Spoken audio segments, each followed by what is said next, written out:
écoutez, avec cette musique, je n'ai qu'un mot à dire. On va parler beauté, certes, mais des New Elders. Ouais, you did it, you said it. Mais oui, c'est vrai que quand on parle beauté, en général, c'est l'ode à la jeunesse, etc. Oui. Eh ben, c'est fini. Il n'y en a pas que pour eux. Voilà, pas que pour eux. Voilà. Il y a aussi les vieux. Et Voilà. comment est-ce qu'on fait jeune pour dire vieux? On utilise cette expression anglaise maintenant, New Elder.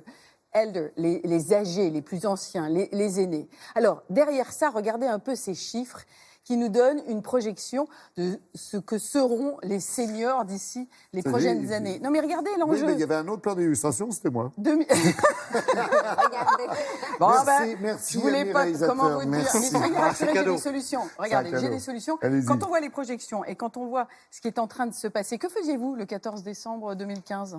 Dans la nuit notamment. C'était la nuit boréale, je dormais. Mais figurez-vous, et c'est le sociologue Serge Guérin qui m'a appris ça, que cette nuit-là, le poids des seniors en France a basculé. Le nombre de seniors est devenu, eu égard à la démographie, beaucoup plus important que le nombre de jeunes. Tout ça pour vous dire, dans ma rubrique beauté, pourquoi j'en parle en rubrique beauté, c'est que cette conscience de la seniorisation de la société, elle est en train enfin de pénétrer dans le monde de l'industrie cosmétique, enfin des produits qui sont adaptés. Vous le dites avec conviction. Pour comprendre de quel type de produit il s'agit, j'ai été rencontrer une directrice scientifique qui m'explique en quoi la formulation peut évoluer. Et on s'est parlé au sein d'une toute nouvelle exposition dédiée à la peau. Regardez.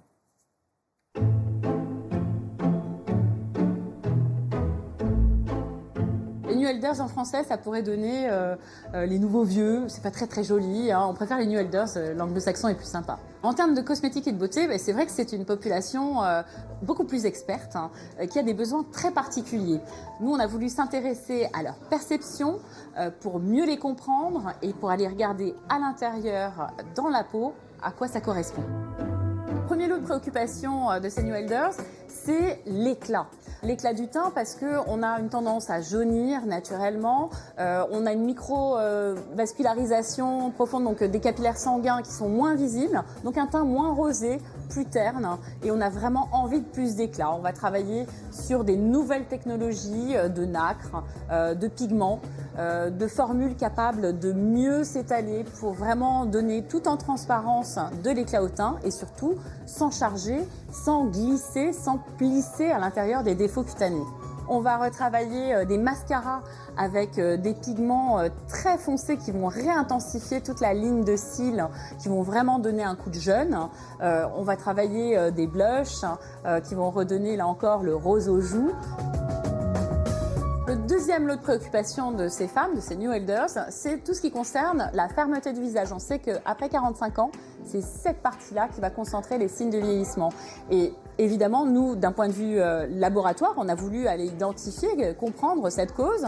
On sait que c'est le manque de calcium qui est à l'origine, donc on a voulu apporter du calcium dans nos soins. Et le meilleur moyen de le véhiculer dans la peau, c'est de l'associer à la vitamine B5. Donc ça nous fait vraiment progresser dans cette technologie qui nous permet de renforcer la cohésion, la fermeté de la peau. Quand on parle des New Elders, on parle aussi des cheveux, puisqu'on sait que le cheveu s'affine, bien sûr, qu'il blanchit, perd de sa mélanine. Ce qu'on a envie de proposer à ces New Elders, c'est également d'un point de vue cosmétique, des textures qui sont plus adaptées, qui permettent de redonner de la souplesse aux cheveux, qui redonnent également de la couleur, des reflets, pour flatter encore une fois le teint. Pour cette génération de femmes qui sont très exigeantes, on va aller dans une direction nouvelle. On va plutôt intensifier leur beauté plutôt que de les effacer. Toute une panoplie de produits en fait, qui travaillent en cohérence les uns avec les autres pour redonner plus de vivacité, plus d'éclat et en fait faire que ces New Elders se sentent vraiment en résonance avec leur image. Il y a une énorme étude qui a été faite auprès des femmes de ces âges-là. On est dans le 60 ans et plus. On leur a demandé comment elles se sentaient dans la société. Et c'était terrible ce mot qui est sorti, invisible.